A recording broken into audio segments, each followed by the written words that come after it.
நாம் இன்றைக்கி பார்க்க போகிறது மேங்கோ வனிலா புடிங். ரொம்ப சிம்பிளான, குழந்தைகளுக்கு ரொம்ப பிடிச்ச டேஸ்டியான ஒரு ரெசிபின்னு சொல்லலாம். ஈஸியாக பண்ணிடலாம். ஒரு 10 நிமிஷத்தில் நம்ம பண்ணிடலாம். சம்மர் டைமில் பார்த்திங்கன்னா குழந்தைகளுக்கு வந்து இது மாதிரி சில்லுன்னு புடிங் பண்ணுறது ரொம்ப நல்லது கூட. இப்போ பார்த்திங்க அப்படின்னா நான் இமாம் பசந்த் மேங்கோ எடுத்திருக்கேன். இது வந்து நல்லா பழுத்த மாம்பழம். ஆனால் இதில் வந்து கலர் இருக்காது. நீங்கள் அல்ஃபோன்ஸா கூட எடுத்துக்கலாம். ஆனால் இது கலர் இல்லைனாலும் டேஸ்ட் வந்து பார்த்திங்கன்னா ரொம்ப சூப்பராக இருக்கும்.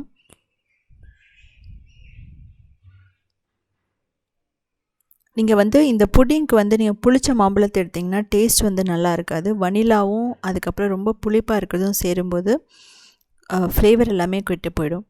இப்போ அது நல்லா ஃபைன் பியூரியாக அரைச்சிக்கோங்க. தண்ணி ஊற்றணுன்னு அவசியம் இல்லை. ஒரு 1/4 கப்பு நீங்கள் ஊற்றினாவே போதும். இப்போது ஒரு 1/2 கப் தண்ணி எடுத்துகிட்டு சுகர் போட்டுக்கலாம் தேவையான அளவு.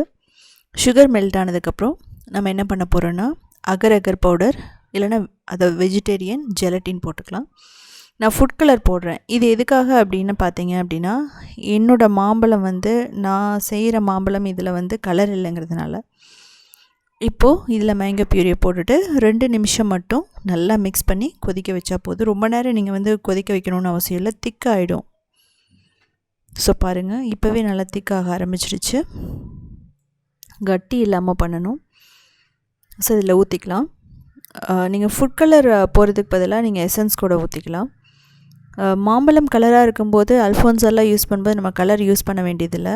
இதே பார்த்திங்கன்னா வீட்டில் குழந்தைகளுக்கு செய்யும்போது நமக்கு கலர் போடணும்னு அவசியம் இல்லை. நான் வீடியோக்காக நான் கலர் போட்டிருக்கேன், அவ்வளோதான். அது வந்து கொஞ்சம் அந்த ட்ராப் தான் நான் விட்டுருக்கேன். இப்போ இதை ஃப்ரிட்ஜில் வச்சிடலாம் ஒரு 1 மணி நேரம். வனிலா லேயருக்கு பால் எடுத்துக்கலாம், இல்லைனா தேங்காய் பால் கூட நீங்கள் எடுத்துக்கலாம். சுகர் தேவையான அளவு உங்களுக்கு டேஸ்ட்டுக்கு ஏற்ற மாதிரி. ரொம்ப கொதிக்கணும்னு அவசியம் இல்லை. ஒரு பாயில் வந்தால் போதும், ஒரு கொதி வந்தால் போதும். அதுக்கப்புறம் அகர் பவுடர் ஒரே 1 டீஸ்பூன் மட்டும் போட்டுக்கலாம். இதை வந்து நல்லா கட்டி இல்லாமல் மிக்ஸ் பண்ணிவிடுங்க. இது வந்து கரைஞ்சிட்டா போதும், நல்லா செட் ஆகிடும். இதுக்கப்புறம் கண்டென்ஸ்ட் மில்க் வந்து நம்ம ஊற்றிக்கலாம். அப்படி இல்லைனா கூட நீங்கள் மில்க் பவுடர் கூட நீங்கள் போட்டுக்கலாம், ஒன்றும் பிரச்சனை இல்லை. எது பண்ணாலும் நம்ம கட்டி இல்லாமல் நல்லா மிக்ஸ் பண்ணிக்கிறது ரொம்ப நல்லது. இந்த புடிங் வந்து அப்போ தான் சாஃப்டாக வரும், குழந்தைகளுக்கும் ரொம்ப நல்லா பிடிக்கும். இப்போ ஆஃப் பண்ணிவிட்டு வனிலா எசன்ஸ் நான் வந்து ஊற்றுறேன். இதை நீங்கள் என்ன பண்ணலாம் அப்படின்னா, லைட்டாக ஆறுனா போதும். அதுக்கப்புறம் இது மாதிரி இது ஏற்கனவே சில்லுன்னு ஆகிடுச்சு, செட் ஆகிடுச்சு. பாருங்கள், எடுத்தாலும் அதனோட ஷேப் வந்து வரலை. 1 மணி நேரத்துலேயே நல்லா செட் ஆகிடுச்சு. இப்போது நம்ம ஆறுனதுக்கப்புறம் நம்ம இதை ஊற்றுறோம். ரொம்ப ஆற விட்டிங்கன்னா அதிலே செட் ஆகிடும்.